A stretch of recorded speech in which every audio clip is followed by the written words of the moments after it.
After my grand release of the top 6 best parts of Logan, grand as in 29 views. So far. Alright, so today we have the worst parts, the top 3 worst parts of Logan. Don't get me wrong, it's a great movie.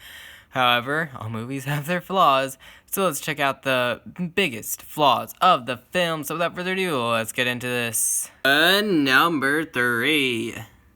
The death of Professor X. No, not this one. The one that will hit you on a more personal level. And no, I am not saying that I hate this movie because they killed off a really cool character, Professor X. No, I'm actually saying because of how they handled his death. You know, you check out the best parts, we have Logan's death was handled very well. And then we have Professor X's death, which wasn't really handled so well. You know, he got stabbed by X-23, and then that was that. He hardly had an emotional scene, just like on the back of that truck.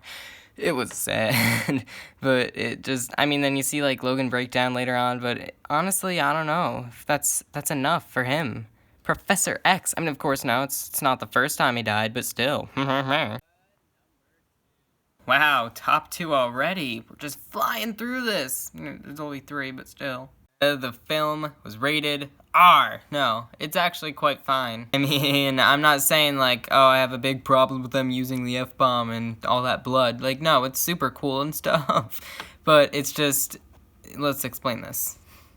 My real problem with this is how all of a sudden Hugh Jackman, Wolverine, Logan just starts suddenly deciding to throw the F-bomb in nearly every sentence he says. Like, I mean, he's never done this before. I mean, yeah, he's used the F-bomb, but not nearly as much as he has now in this movie. Is this really it? This is what comes with age?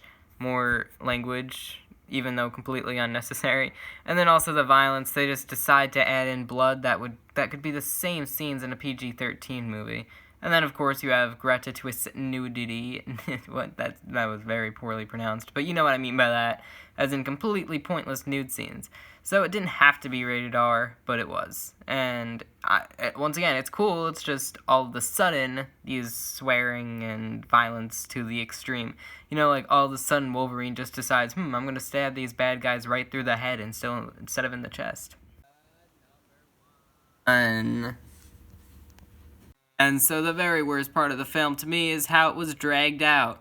No, not this good little dragged out of bed comic thing, but more so because the film was dragged out, as in it was a little slower and all than it should have been.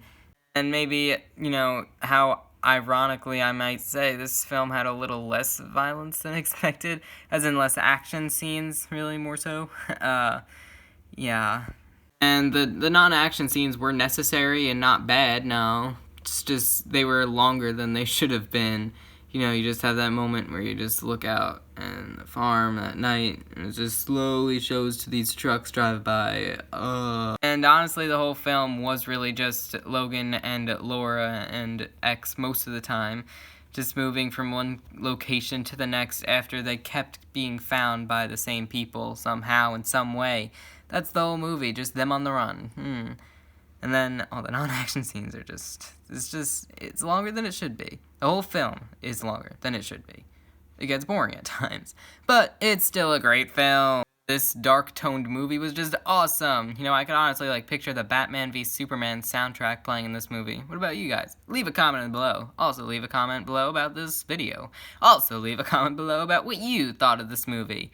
Alright, so that all being said, thank you very much for watching. Please remember to like, comment, and subscribe, and stay tuned for lots more videos coming real soon. Bye! Wow, apparently there's a short film named Logan as well. No, I was not talking about that the whole video. Or was I? Doo-doo-doo-doo!